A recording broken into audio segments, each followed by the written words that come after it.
Hi అండి, అందరూ ఎలా ఉన్నారు? బాగున్నారా? నేనైతే మా పిల్లలతో చాలా బిజీగా ఉన్నానండి.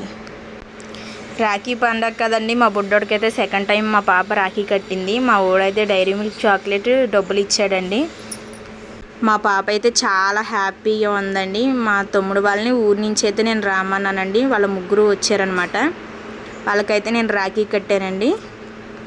ఎప్పుడు నేనే ఊరు వెళ్తానండి, ఎందుకంటే మా వెంకటేష్ అన్నయ్య, వంశీ అన్నయ్య వాళ్ళందరికీ కట్టడం నాకు అలవాటు. మొన్నైతే నాకు బాగాలేదు, అందుకని చెప్పి వీళ్ళైతే వచ్చారు. మా చెల్లి రామని చెప్పిందండి, అందుకని వచ్చారు. మేమైతే చాలా హ్యాపీగా ఎంజాయ్ చేసాము.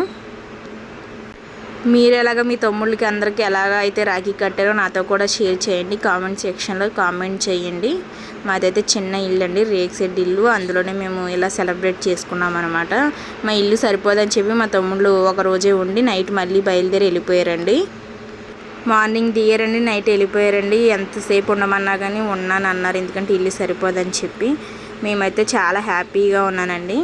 సొంత తమ్ముళ్ళు కాకపోయినా మా పిన్ని వాళ్ళ అబ్బాయినా నా కోసమే వచ్చారండి ఇక్కడికి. వాళ్ళకి చాలా థ్యాంక్స్ చెప్తున్నానండి.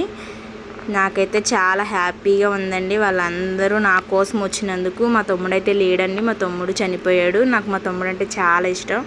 వాడిని తలుచుకుని వీళ్ళ ముగ్గురికి రాఖీలు కట్టి హారతి ఇచ్చామండి. మేమైతే మా చెల్లి కూడా ఇక్కడే ఉందండి నా దగ్గర. మేము 5గురం ఎప్పుడు ఇలాగే కలిసి ఉండాలని మనస్ఫూర్తిగా దేవుణ్ణి అడుగుతున్నాను. మీలో ఎంతమంది నాలాగా ఒంటరిగా ఉన్న అక్కలు ఎంతమంది ఇలా కట్టి హ్యాపీగా ఉంటున్నారో నాకు షేర్ చేయండి. మా తమ్ముడు ఫోటో అయితే నేను లాస్ట్లో పెట్టాను, మీరు చూడండి ఫ్రెండ్స్. లాస్ట్ను ఒక గ్రూప్ ఫోటో అయితే దిగామండి. మా తమ్ముడు ఫోటో కూడా మీరు చూడండి. Thank you friends, bye. నా ఛానల్ సబ్స్క్రైబ్ చేయండి, సపోర్ట్ చేయండి.